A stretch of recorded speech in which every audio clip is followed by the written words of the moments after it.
안녕하세요. 행복한 부자가 되고 싶은 해피빌리어네어 해빌입니다. 오늘 소개해드릴 경매 물건은 2022 타경 54302 경기도 안산시 단원구 선부동에 위치한 1076-15번지에 위치한 4층 401호의 2개 호실입니다. 평수는 233평 정도 되고요. 굉장한 대형 평수입니다. 이 4층 전체를 한 번에 쓰고 있는 걸로 알 수 있습니다. 감정가는 20억 3,100만원이고 한 번 유찰돼서 14억 2,170만원입니다. 지금 당장 들어갈 가격은 아닌 것 같고 한 번 더 유찰되었을 경우를 가정하고 투자 분석을 진행해 보려고 합니다. 한 번 더 유찰됐을 때는 9억 9,519만원입니다. 대충 한 10억 정도로 입찰에 가정하고 분석을 해보려고 합니다. 지도를 보기 앞서 사진부터 보겠습니다.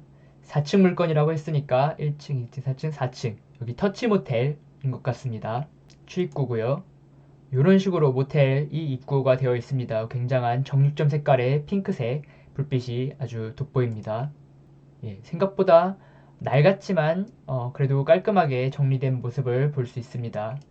선부역이고요. 선부역은 이렇게 조금 특징이 육각형을 이루고 상권이 형성되어 있습니다. 그 주변으로는 다 배우세대가 있고 그 안으로는 지하철역이 마련되어 있어요. 배우세대가 바깥으로 있고 가운데 상권이 있으며 그 안으로 지하철이 들어가 있다. 굉장히 머리를 잘 쓴 구조의 그런 입지인 것 같습니다. 도시가 굉장히 계획적으로 설계된 것 같아요. 저희 물건 내부 구조도입니다. 4층 전체를 쓰고 있는 것으로 알 수 있으면서 모텔이니까 총 427호까지 나와 있죠. 총 27개의 호실을 가지고 있는 것으로 알 수 있습니다. 이 정도로 사진은 보면 될 것 같고 권리 분석을 해보겠습니다. 김안석 씨가 임차인으로 되어 있는데 전체 층을 혼자 쓰고 계십니다. 18년도 12월 7일부터 점유를 하고 계셨고요. 그때부터 사업자 등록을 하셨습니다. 다만 안타까운 점은 2014년에 말소기준 등기가 있기 때문에 해당 임차인은 선순위가 아닌 후순위 임차인이 되어서 대항력이 없는 것으로 판단됩니다. 대항력이 없기 때문에 보증금은 인수할 필요가 없으며 해당 임차인 분께서는 이 보증금 6억 원을 배당받지 못하실 수도 있을 것 같습니다. 낙찰 금액에 따라서 다르겠지만 그런데 이 채권 금액 자체가 워낙 높게 형성되어 있기 때문에 아마도 제 생각에는 안타깝지만 이 임차인께서는 배당을 받지 못하실 것 같습니다. 배당 요구를 하셨습니다. 이분은 배당 요구를 하셨다는 말은 이제 영업을 그만두고 배당을 받고 나가겠다는 말씀으로 볼 수 있습니다.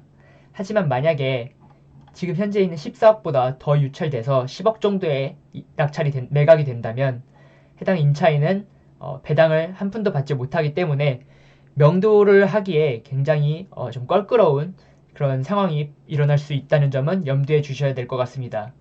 경매하시는 분들께서는 이 6억을 돌려받지 못하는 임차인의 입장에서 어떻게 하면 협상을 잘 할 수 있을지 잘 타협해서 이분을 명도하고 원만하게 다른 사업을 이끌어 나갈 수 있을지 고민해 봐야 할 필요가 있을 것 같습니다. 이것으로 권리 분석을 마치면 될 것 같고요. 그러면 입지 분석을 좀 해보겠습니다. 우리 모텔은 이쪽에 위치되어 있습니다. 선부역은 이렇게 광장 형식으로 생겨 있어요. 그래서 이 신호등 이 횡단보도 위치가 상당히 중요합니다. 4차선, 5차선 도로이기 때문에 이 횡단보도를 통해서만 지하철로 접근을 할 수 있습니다. 그런데 저희 물건은 이 횡단보도를 통한 바로 앞에 여기 횡단보도까지는 무단횡단을 할 수가 없어요. 이 다음부터는 무단횡단을 해도 되는 것이 아니로 많이들 하겠지만 이 앞까지는 무단횡단을 할 수가 없습니다. 횡단보도 역할이 굉장히 중요하다고 할 수 있어요. 그 중요한 횡단보도 바로 앞에 저희 물건이 위치해져 있습니다. 굉장히 입지적으로는 좋은 물건이라고 할 수 있을 것 같습니다. 이 횡단보도를 통해서 갈 수 있는 것이고요. 이쪽도 마찬가지입니다.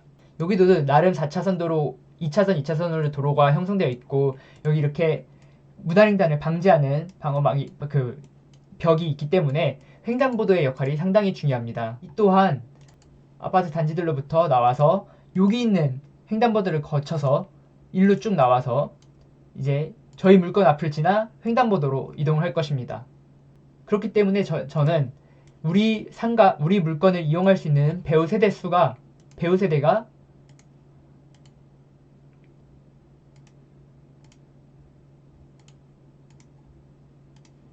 많게 보면은 한 이 정도는 되지 않을까 싶었습니다. 그 중에서도 여기 있는 사람들은 이 물건을 반드시 통해야만 지하철역으로 들어갈 수 있습니다. 이쪽 횡단보도가 있지만 그 역할은 반대편 처음에 말씀드린 횡단보도만큼의 역할을 하지 못합니다. 왜냐하면 여기 횡단보도를 건너서 이 바로 지하철까지 바로 통과해서 갈 수가 없습니다. 반면에 이쪽에 있는 횡단보도는 이렇게 길이 나눠져 있기 때문에 지하철까지 이제 바로 들어갈 수 있는 그런 환경이 조성되어 있습니다. 따라서 이 오른쪽에 위치한 아파트들의 배우 세대 주민들도 여기서 이 횡단보도를 건널지라도 이쪽을 통해서 지하철을 들어올 수밖에 없는 상황입니다. 이러한 점을 봤을 때 우리 상가의 위치는 굉장히 좋은 입지에 위치해 있다라고 볼 수 있습니다. 물론 이 모텔일 경우에는 저희 있는 배우 세대의 그런 수는 중요하지 않고 유동인구에 따라 그 모텔의 매출은 달려 있을 것 같습니다. 하지만 이 상가 안에서 꼭 모텔만 하리란 법은 없으니까요. 임차인이 모텔일 경우에 그 모텔이 재계약을 한다면 가장 철거비도 안 들고 가장 좋겠지만 재계약을 하지 않는다면 어떤 어점을 맞춰야 되는지도 함께 꼭 고민을 해야지만 이 임차인하고의 협상력에 있어서 우위를 점할 수 있을 것 같습니다. 배우 세대 수는 상당히 많습니다. 2000세대, 1870세대, 1080세대, 760세대로 굉장히 1200세대 굉장히 많은 세대수를 확보하고 있습니다. 계산을 해보면 거의 7000세대나 되죠. 상권을 둘러싸고 있는 배우 세대가 굉장히 7000세대나 되기 때문에 그중 이 4분면 중에서도 저희 위치랑 이쪽 입지가 굉장히 빽빽한 배우 세대가 있는 것으로 볼 수 있고요. 여긴 좀 드물죠. 이쪽도 조금 상대적으로 좀 빈약합니다. 어쨌든 저희는 A급 상권의 4등분을 따진다면 A급 상권에 위치해져 있는 상가다라고 보시면 될 것 같습니다. 그럼 이제 임차 시세를 알아보겠습니다. 여기가 저희 물건인데 지상층으로 한번 보겠습니다. 여기가 저희 물건인데 7억 5천만 원에 4천에 250만 원이 들어있는 임차인이 7억 5천만 원에 세팅되어 매도로 나와져 있습니다. 평수는 34평이고요. 계산을 해보면 평당 임대료는 250 나누기 34평 하면은 7만 원 정도가 됩니다. 2층이 7만 원대의 임대료가 형성되어 있으면 굉장히 높은 임대료가 형성되어 있다라는 것을 알 수 있습니다. 수익률을 한번 보겠습니다. 이 상가의 매도 수익률 세팅된 것을 보면은 250 곱하기 12 나누기 7억 5천에서 4천을 뺀 7억 1천만 원을 하게 되면 4%대가 됩니다. 2층이 4%대의 매도 수익률이 형성되어 있다는 점은 4%로밖에 적은 수익률로 세팅을 해놔도 그 수요가 있다는 점입니다. 상권이 활성화되어 있다는 점을 알 수 있습니다. 이런 식으로 조사를 했을 때 제가 이미 미리 조사했던 자료를 보시면 2층이 아까 방금 전에 조사한 74,000원에 4.2% 그리고 그 건너편 이제 아파트 단지 쪽에 4층은 35,000원 2층이 56,000원 4층이 25,000원 3층이 12,000원 정도입니다. 4층 25,000원짜리는 3.6%의 매도 수익률로 세팅되어 있었습니다. 이 왼쪽에는 2층에 52,000원이었습니다. 마찬가지로 4%대에 형성되어 있었습니다. 이쪽에 3층은 41,000원이었고 이쪽에 4층이 27,000원 정도였습니다. 저희 물건 여기에 있는 4층짜리는 그럼 얼마 정도로 임대료를 세팅하면 좋을까요? 저는 이 2층인 74,000원보다는 무조건 싸야 된다고 생각했습니다. 왜냐하면은 1층이 가장 비싸고 그 다음은 2층이 비싸고 그 다음에는 3층부터 나머지 지상층들이 임대료가 훨씬 더 2층보다는 저렴한 그런 경향이 있기 때문입니다. 여기도 2층이 52,000원이었고 4층은 우리 물건 4층은 다른 물건을 보실 때 35,000원, 25,000원 정도로 형성되어 있던 걸 보면은 대략적으로 한 3만원 정도로 가정하면 어떨까 싶었습니다. 그럼 4층 임차를 3만원으로 추정했을 때는 3만원 곱하기 우리 물건인 233평 하면 700만원이 됩니다. 그럼 대략적으로 700만 원일 때 보증금은 한 1억 정도로 가정을 해봤습니다. 즉 1억에 700이 임차를 맞출 수 있다는 가정하에 이제 투자 분석을 해보고자 합니다. 기존 임차인은 6억에 한 570만 원 정도를 내고 있었습니다. 저희가 1억에 700을 받을 수 있다는 점은 6억에 570을 하고 비교를 해본다면 상당히 합리적인 방법이지 않을까 싶었습니다. 1억에 700을 가정했고 입찰가를 10억 원을 가정했으면 대출을 고려하지 않은 수익률은 9.3%로 나왔습니다. 그리고 매도 평균 수익률이 아까 4%대에 형성되어 있는 것을 보면 저희는 굉장히 보수적으로 봤을 때 한 6%대의 매도가 가능할 수 있지 않을까, 더 빨리 가능할 수 있지 않을까 싶었습니다. 그렇다면 6%로 매도 수익률을 산정하였을 때 예상되는 매도 가격은 15억 원이 됩니다. 이 15억 원은 아시는 분들도 많겠지만 혹시 처음 보시는 분들을 위해서 설명드리자면 700만 원 곱하기 12 나누기 6% 매도 수익률 우리가 6%로 계산한 것을 적용하면 14억 원이 됩니다. 그 중에서 1억 원만큼 보증금을 이제 매수하시는 분 입장에서는 더 내지 않아도 되기 때문에 추가로 매수 가격에 더할 수 있을 것 같습니다. 그래서 15억 원에 매도를 할 수 있다고 생각했습니다. 매도가 빼기 매수가 하면 단순하게 계산하면 5억 원의 차익이 예상된다 라고 가정할 수 있을 것 같습니다. 그러나 여기서 저희가 고려해야 될 점은 미납관리비도 상가는 무조건 미납관리비를 고려해야 됩니다. 물론 여기가 모텔로서 임차인이 운영을 계속하고 있는 상황이기 때문에 미납되는 관리비가 없을 수도 있습니다. 다만 경매에 나온 시점부터 이 보증금을 돌려받지 못할 수 있다는 그런 생각이 있기 때문에 보증금 월세랑 이 관리비를 내지 않고 운영을 하고 계시는 분들도 많습니다. 따라서 미납관리비를 반드시 임장 가셨을 때 관리사무소에 들려서 체크를 하셔야 됩니다. 만약 이 모텔과 재계약을 하면 당장 좋겠지만 재계약을 하지 못했을 때에는 철거비까지도 고려를 해야 됩니다. 그래서 이 철거비랑 미납관리비 등을 추가로 고려해야 된다는 점이 굉장히 중요할 것 같습니다. 실제로 들어가는 투자금은 10억 원에서 26%를 곱했습니다.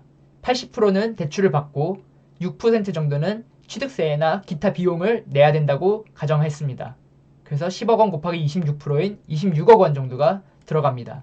하지만 보증금을 회수한다면 1억 원을 회수한다면 최종적으로는 1억 6천만 원만 들게 필요하겠지만 철거비 등을 1억으로 가정을 했습니다. 결국에는 26억 원이 실제로 투자되는 금액이 될 것 같습니다. 하지만 여기서의 이 철거비 등 추가 비용 1억 원은 예상 비용일 뿐이고 실제로는 달라질 수 있다는 점을 꼭 기억하셔야 됩니다. 금리가 7%일 때는 월 이자가 470만 원이 나옵니다. 10억 원에 80%를 곱하고 거기서 7%를 곱해서 나누기 12를 한 숫자입니다.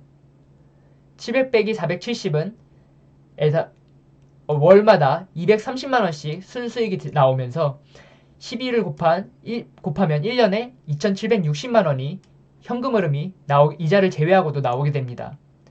2,760만 원 나누기 최종적으로 들어간 투자금 2억 6천만 원을 하면 수익률은 10%가 됩니다. 하지만 금리가 4%일 때를 가정하면 700 빼기 270, 월 이자는 270만 원이 나오게 되어서 월 순수익은 430만 원이 됩니다. 곱하기 12로 1년의 순수익은 5,160만 원이나 됩니다. 우리가 2억 6천만 원을 투자하는데 1년마다 5,160만 원씩 뽑아낸다면 수익률은 20%가 되게 됩니다. 수익률이 30%에 미만하지만 금액이 크다 보니까 2억 6천만 원만 내가 투자한다면 매년마다 5천만 원씩이나 그 현금 흐름이 생기는 그런 투자를 우리는 할 수 있게 됩니다. 거의 전문직 아니면 직장인 연봉이 2억 6천만 원만 투자했을 때 매년마다 생길 수 있다는, 아무것도 일하지 않고 생길 수 있다는 점이면 굉장히 매력적인 투자라고 할 수 있을 것 같습니다. 매도 마진을 6%로 세팅했을 때는 15억의 매도가 될 수 있다고 아까 저희는 가정했었습니다. 여기서 우리가 실제로 들어가는 돈은 2억 6천만 원이었고 이제 우리가 실제로 들어가는 돈 말고 다른 사람으로부터 들어가는 돈을 계산해 보겠습니다. 임차인으로부터 보증금 1억이 있었고 은행으로부터 대출 80%인 8억이 있었습니다. 그리고 세금은 4,400만 원 정도가 예상됩니다. 그랬을 경우 남들로부터 받은 돈을 다 제외하고 우리가 실제로 낸 돈도 제외했을 때 우리 손에 남게 되는 최종적인 현금은 2억 9,600만 원이 최종적으로 차익이 남습니다. 이것만큼이 순수하게 우리 손에 쥐어지는 순이익이라고 할 수 있습니다. 2억 6천만 원을 투자했을 때 2억 9,600만 원이 남으니까 매도 수익률은 114%가 됩니다. 굉장히 높은 수익률이라고 할 수 있을 것 같습니다. 매도 마진을 5%로 가정해서 이제 이 부분을 여러분들과 함께 재계산해 보겠습니다. 복습이라고 생각하시면 좋을 것 같습니다. 우리는 1억에 700만 원을 임차를 맞춘다고 가정을 했으니까 700 곱하기 12 나누기 5% 더하기 1억 하면 17억 8천만 원입니다. 매도 가격을 17억 8천이라고 생각하면 좋을 것 같습니다. 2억 6천만 원은 변하지 않는 실투금, 보증금과 대출, 이제 양도세금이 바뀌겠네요. 양도세금은 여기서 취득세를 포함한 우리가 실제로 들어가는 입찰금, 매수가를 빼면 과세표준이 될 것입니다. 10억 곱하기 1.06을 이제 17억 8천만 원에서 빼주겠습니다. 그럼 7억 2천만 원이 됩니다. 여기에 10%는 세금을 내야 되니까 왜냐하면 저희는 법인 투자를 가정합니다. 하면 7,200만 원이 됩니다. 법인으로 양도시 내야 되는 법인세는 7,200만 원이 됩니다. 그럼 여기 7,200만 원으로 수정해주면 7억 8천만 원 빼기 2억 6천만 원 빼기 1억 빼기 대출금 8억 빼기 양도시 내야 되는 법인세 7,200만 원 하면 5억 4,800만 원이 됩니다. 5억 4,800만 원은 투자금 2억 6천만 원과 비교했을 때 매도 마진은 210%가 됩니다. 2억 6천만 원을 투자했는데 현금으로 매년마다 2,700만 원부터 5,100만 원까지 매년마다 현금으로 받다가 나중에 여유있게 경기가 완화되었을 때 매도를 한다면 5억 4천만 원의 그 순수익이 남는 그런 투자라고 할 수 있습니다. 제 생각에는 굉장히 매력적인 투자 물건이라고 볼 수 있습니다. 다만 여기서 주의해야 될 점이 세 가지가 있는데요. 첫 번째는 아까 말씀드렸던 미납관리비이고요. 두 번째는 철거비입니다. 233평이나 되는 커다란 상가를 이제 모텔을 재계약하지 않는다면 철거를 해야 되고 이 철거비는 만만치 않을 것 같습니다. 1억 원이 훌쩍 넘을 수도 있습니다. 이 점은 주의하셔야 될 것 같습니다. 그리고 마지막으로 주의해야 될 점은 모텔을 재계약했을 때의 영업권입니다. 이 부분은 그 숙박시설을 모텔 경매로 취득했을 때의 주의사항은 여기 있는 부동산 마스터TV의 유튜브에서 아주 상세하게 설명을 해주시고 계십니다. 이 부분을 좀 요약을 하자면 숙박시설에서 소유자가 직접 운영하고 있는 상태에서를 경매를 받는다면 즉 숙박시설을 경매로 취득할 때 만약 소유자가 직접 운영하고 있는 상태였다면 건을 채무자분하고 따로 협상을 할 필요가 없이 낙찰자가 그 영업자의 지위를 승계받은 것으로 간주해서 낙찰자 스스로 단독으로 영업자 승계 신고를 할 수 있다고 하십니다. 하지만 숙박시설에서 임차인이 운영하고 있는 상태에서 경매로 낙찰받는 저희 물건 같은 경우에는 영업권이나 기타 시설이나 가구 등을 별도로 인수를 해야 됩니다. 아니면 기존에 임차인이 가지고 있던 영업권을 취소시키고 다시 새로의 영업 허가를 받아야 됩니다. 다만 이렇게 새로의 영업 허가를 받는 경우에는 과거에 비해서 지금 현재에는 숙박시설 유흥업소에 대한 그런 허가권이 굉장히 까다롭게 조건이 설정되어 있는 경우가 많아서 다시 허가를 받기가 쉽지 않는 경우가 많다고 합니다. 따라서 영업권을 취소시키는 이 두 번째 방법보다는 이 기존에 있는 임차인분과 협상을 통해서 잘 영업권을 따오는, 인수하는 그런 전략을 세우는 것이 유리할 것입니다. 제가 생각한 전략은 다음과 같습니다. 지금 현재 이 뒤편 상가에서 1층은 권리금이 4천에서 5천 정도로 형성이 되어 있었습니다. 지상층은 권리금이 얼마에 형성되어 있는지 파악이 안 되는 편입니다. 임장을 통해서 이 지상층에도 그리고 이 모텔에도 권리금이 형성되어 있다면 권리금을 가지고 임차인분과 잘 협상할 수 있을 것 같습니다. 임차인분은 현재 6억 원이나 되는 이 보증금을 한 푼도 못 받게 되실 수도 있는 그러한 상황입니다. 따라서 이사비로 300에서 500 더 받는 것이 크게 위로가 되지 않으실 수 있습니다. 즉, 그런 의미에서 임차인분이 낙찰을 받은 이후에도 계속 영업을 정상적으로 영업하시다가 이후에 다른 임차인분께 정상적으로 사업을 인수인계함으로써 권리금을 받고 엑시트할 수 있는 그런 환경을 만들어드리면 협상이 수월하지 않을까 생각했습니다. 지금 기존 임차인은 6억에 570만 원을 받고 계셨으니까 보증금을 6억만큼 더 내실 여력이 안 되실 것 같습니다. 따라서 보증금을 1억 정도로 최대한 낮춘 뒤에 월세를 조금 더 높여서 600에서 700 사이를 받을 수 있다면 수익성을 보장하면서도 임차인분과 원만하게 협상할 수 있지 않을까 생각을 해봤습니다. 예, 지금까지 긴 영상 시청해주셔서 감사합니다. 여러분 모두 성투하시고 부자 되셨으면 좋겠습니다. 감사합니다.